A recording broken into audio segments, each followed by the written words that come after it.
Komið þið sæl. Við ætlum að skoða eina módelskák í spanska leiknum og þessi skák var tæld árið 1992. Það var fyrsta einvígiskákin í endurkomu einvígi Fischers og Spaskis og Fischer var með hvítt og Spassky með svart og þeir tældu spanska leikinn og Spassky ákvaða að beita afbrigði sem kallað Breyer afbrigðið og það hefst í 9. leik með þessum leik Riddari B8 sem svolítið sérkennilegur en vel teflanlegur. Riddarinn á leiðinni á D7 þar sem hann stendur ögn betur en á C6. Fyrsti leik D4 og Spassky riddari B til D7. Þetta allt mjög hefðbundið og þekkt. Biskupinn bakkað á C2 til þess að hafa vald á E4 piðinu í framhaldinu. Hrókur E8 og riddari F1. Riddarinn á leiðinni í þetta hefðbundna ferðalagsætt yfir á G3 og þaðan hefur hann aðgang á F5 réttnum. Spassky lék biskup F8 og riddari G3 og þá lék Spassky G6, bæði til þess að valda F5 reitin og líka til þess að búa til reit fyrir biskupinn á G7. Þetta mjög hefðbundið. Nú lék Fischer biskup G5 og eftir H6 bakkaði með biskupinn á D2. Þessi leikur virkar hálf einkennilegur að fara fyrst á G5 og svo á D2 en Fischer vill sennilega meina að Spassky sé búinn að veikja sig aðeins með að leika H6. Eftir biskup G7 kom A4. Þetta hefðbundið leikur í spanska leiknum að reyna að búa til einhverja veikleika á drottningvagnum hjá svörtum. Spassky leik C5 og þá lokaði Fischer miðborðinu með að leika D5. Þetta alltaf ákvörðun sem að hvítur þarf að taka í spanska leiknum, hvort hann vill loka miðborðinu eða halda því opnu. Hér hefur Fischer talið að það verið skynsamlegt að loka miðborðinu og reyna þá að sækja annarkvort á kongsvagnum eða drottningvagnum í staðinn. Spassky leik núna C4 og þá leik Fischer B4 og hér gerði Spassky smá mistök. Hann hefði sennilega átt að taka peðið á B3 í framhjólaupi og leika riddari C5 í framhaldinu en hann ákvaði að leika riddari H7 og þetta gefur núna hvítum tækifæri til þess að sækja á drottningvagnum á mjög lærdómsríkan hátt. Við sjáum það á eftir. Fischer byrjaði að leika biskup E3, þá kom H5, drottning D2 og riddari hrókur F8. Svarta staðan er traust en svolítið passív. Hvítur er búinn að koma öllum önnum sínum á framfæri og það er núna ákveða hvorum megin hann ætlar að fara í sókn, hvort hann ætlar að sækja kongsvæng eða drottningaveng. Og Fischer fann mjög skemmtilegt plan í þessari stöðu. Það er að sækja drottningavengnum og það plan hefst á þessum sérkennilega leik hrókur A3.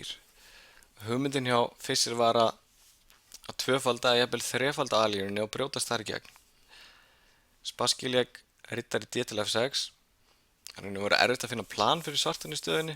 Svartu gerir voða lítið annað en að flytja mennina fram og tilbaka og bíða átekta.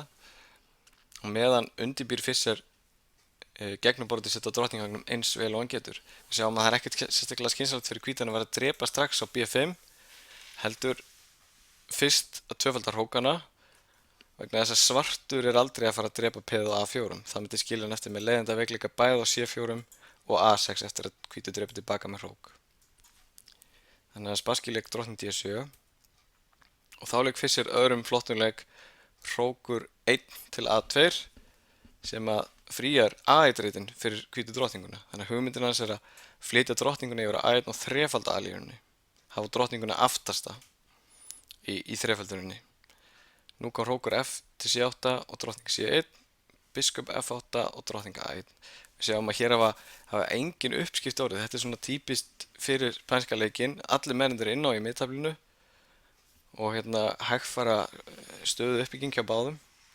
Nú kom drottning E8, Spassky svona tilbúin að mæta Fischer á A-línunni ef hann ætlar að fara að drepa peðið á B5. Og nú kom mjög skemmtilegu leikur hjá Fischer. Hann sá mjög langt fram í tíman í þessari skák. Planið á Fischer núna var einfaldlega að fara að hirða peðið á B5.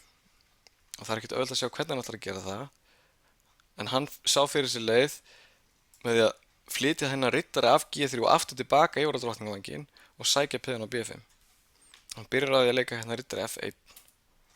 Nú kom biskup E7 og riddari D2 og þá kom kongur G7 og riddari B1. Þetta er alveg magnað að sjá. Riddarinn er komin aftur upp á sætin og hann er á leiðinni til A3 eftir að hvítur hefur farið í uppskipti á A-línunni. Sjáum til dæmis ef að svartur leikum núna riddari D7 þá drepur hvítur á B5, drepur svo á A8 og leikur loks riddari A3 og peð á B5 fellur og þegar það fellur þá er hvítur í rauninu komin í gegnum vörninni á svörtum og getur sótt að C4 peðin í framhaldinu, þannig að sennilega vinnur hvítur 2 peð þegar upp er staðið. Spassky sá þetta og hann fann enga vörn við þessu, þannig að hann ákvað að reyna að fá eitthvað mótspil með að fórna manni og drap hérna á E4. Þetta drap fyrst tilbaka með biskup og eftir F5 þá bakkaði hann á C2 og þá tók Spassky peð á D5. Þannig að hann hefur fengið 2 peð fyrir mannin og sterkt miðborð, en það er spurning hvort að þetta er nóg. Fyrst drap á B5 og leik krókur A7. Eftir kongur F6 kom riddari D2 tilbaka. Hvíta staðan er traust og það er óljóst hvort að svartur hefur nægt mótspil fyrir mannin. Svartur drap á A7 og hvítur drap með hrók. Þá kom hrókur A8 og nú leik fyrst góðan leik. Svörtu peðin á miðborðinu og kongsvagnum eru sterk, þannig að hvítur verður einhvern veginn að reyna að brjótast í gegn og hann leik G4 sem að rústar algjörlega svörtu stöðunni. Hádreipi G4 og hádreipi G4 og ef að Spassky hefði drepið hérna á G4 með peð þá ætlaði fyrst að leika riddari H2 og drepa á G4 í framhaldinu og svarti kongur stendur mjög illa á F6. Þannig að Spassky drap á A7 í staðinn. Fyrst drap með drottningu og nú kom F4 sem að loka biskupin inni, en Fissi var búinn að sjá lengra og drapar einfallega peðið F4 og þegar Spassky drap tilbaka þá leika riddari H4 og nú stendur svartu kongurinn mjög illa þarna á F6 og hvítu mennirnir sækja að honum í framhaldinu. Nú kom biskup F7 og drottning D4 skák, kongur E6 og riddari F5. Þetta er flottur leikur. Hugmyndin er ef að svartur drepur á F5 þá drepur hvítur með biskup og þetta er mát. Ef að Spassky hefði bakkað með konginn á D7 þá getur komið drottning A7 skák og hugmyndin er að kongurinn fer tilbaka. Þá er til dæmis þetta skáka hérna á G7 og hirða drottninguna. Þannig að Spassky ákvað að leika biskup F8 og þá tók Fischer peðið á F4 og ef að Spassky drepur núna á F5 þá er hægt að drepa hérna með skák og hirða svo riddarinn á H7 í framhaldinu. Þannig að Spassky bakkaði hérna með konginn á D7 og þá kom riddarinn tilbaka á D4, drottning E1 skák, kongur G2, biskup D5 skák og biskup E4. Hér eru uppskipti og núna hirti hvítur loksins peðið á B5 og það hrynur raun og vera allt hjá svörtum í framhaldinu. Fischer tók á D6, lék svo drottning E5 og hérna gafst Spassky upp. Hann tveimur peðum undir og kóngstaðan hans er mjög slæm. Hvítur hótar til dæmis að skáka á C5 og hirða drottningunni í framhaldinu og það er engin vörn fyrir svartan í þessu. Takk fyrir þetta.